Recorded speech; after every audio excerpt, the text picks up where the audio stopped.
Hi friends, ಇವತ್ತು ಹೆಸರು ಕಾಳು ಮೊಳಕೆ ಕಟ್ಟಿದ ದೋಸೆ ಹೇಗೆ ಮಾಡೋದು ಅಂತ ಹೇಳ್ಕೊಡ್ತೀನಿ. ಇದಕ್ಕೆ ಹೆಸರು ಕಾಳನ್ನ ಮತ್ತು ಮೆಂತ್ಯ ಕಾಳು ಹಾಕಿ ನೆನೆಸ್ತೀನಿ. ಹೆಸರು ಕಾಳು ಮೊಳಕೆ ಬರಬೇಕು, ಇಲ್ಲಾಂದರೆ 6 to 7 hours ನೆನೆಸಿಟ್ರೂ ಸಾಕಾಗತ್ತೆ. ಇಲ್ಲ ಮಧ್ಯಾಹ್ನ ಬೆಳಗ್ಗೆ ಮಾಡಿಕೊಂಡ್ರೂ ಆಗುತ್ತೆ. ಇದನ್ನು ಮೆಂತ್ಯ ಹಾಕ್ತಿದ್ದೀನಿ ನಾನು. ಮೆಂತ್ಯ ಕಾಳು ಅದ್ರ ಜೊತೆಗೇ ಹಾಕಿ ನೆನೆಸ್ತಾ ಇದ್ದೀನಿ. ನಾನು ಇದನ್ನ ಮಾರ್ನಿಂಗ್ ನೆನೆಸಿದ್ದೆ, ಈವ್ನಿಂಗ್ ಹಾಗೆ ನೀರು ತೆಗ್ದು ಇಡ್ತೀನಿ. ಸೊ ಬಿಕಾಸ್ ಅದು ಮೊಳಕೆ ಬರಲಿ ಅಂತ ಅಷ್ಟೇ.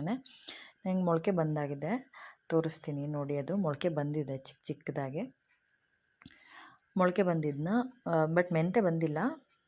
ಇದು ಹೆಸರು ಕಾಳು ಮಾತ್ರ ಬಂದಿದೆ. ನಾನು ಮಿಕ್ಸಿ ಜಾರಿಗೆ ಅವಲಕ್ಕಿ ತೊಗೊಂಡಿದ್ದೀನಿ. ಅವಲಕ್ಕಿ ಜೊತೆಗೇ ಅದು ಕಾಳು ಮೊಳಕೆ ಬಂದಿರುತ್ತಲ್ಲ, ಆ ಕಾಳನ್ನ ಹಾಕಿ ಗ್ರೈಂಡ್ ಮಾಡಬೇಕು. ಅದಕ್ಕೇ ಏನೇನು ಹಾಕಬೇಕು ಅಂತ ತೋರಿಸ್ತೀನಿ. ಹೆಸರು ಕಾಳು ಮತ್ತು ಮೆಂತ್ಯ ಕ್ವಾಂಟಿಟಿ ಸ್ವಲ್ಪ ಕಮ್ಮಿ ಹಾಕ್ಕೊಳ್ಳಿ, ಇಲ್ಲ ಕಹಿ ಆಗುತ್ತೆ. ಅದಕ್ಕೆ ಮಿಕ್ಸಿ ಜಾರ್ಗೆ ಜೀರಿಗೆ, ಶುಂಠಿ ಮತ್ತು ಹಸಿಮೆಣಸು ಇಷ್ಟನ್ನು ಹಾಕಿ ರುಬ್ಕೋಬೇಕು. ಮಿಕ್ಸಿ ಜಾರಿಗೆ ಹಾಕಾದ್ಮೇಲೆ ರುಬ್ಕೋಬೇಕು. ಮಿಕ್ಸಿಯಲ್ಲಿ ಹಾಕಿದ್ದೀನಿ ನೋಡಿ, ರುಬ್ತಾ ಇದೆ. ಅಂದರೆ ಲೈಕ್ ತೆಳುಗೆ ಬರಬೇಕು, ಅಂದರೆ ಲೈಕ್ ಚೆನ್ನಾಗಿ ಗ್ರೈಂಡ್ ಆಗಬೇಕು. ಬರೀ ಕಾಳಿದೆಯಲ್ಲ, ಸೊ ಬೇಗ ಗ್ರೈಂಡ್ ಆಗುತ್ತೆ. ಸೊ ಇದಕ್ಕೆ ನಾನು ಇವಾಗ ಲಾಸ್ಟಲ್ಲಿ ಸಾಲ್ಟ್ ಹಾಕ್ತಾಯಿದ್ದೀನಿ.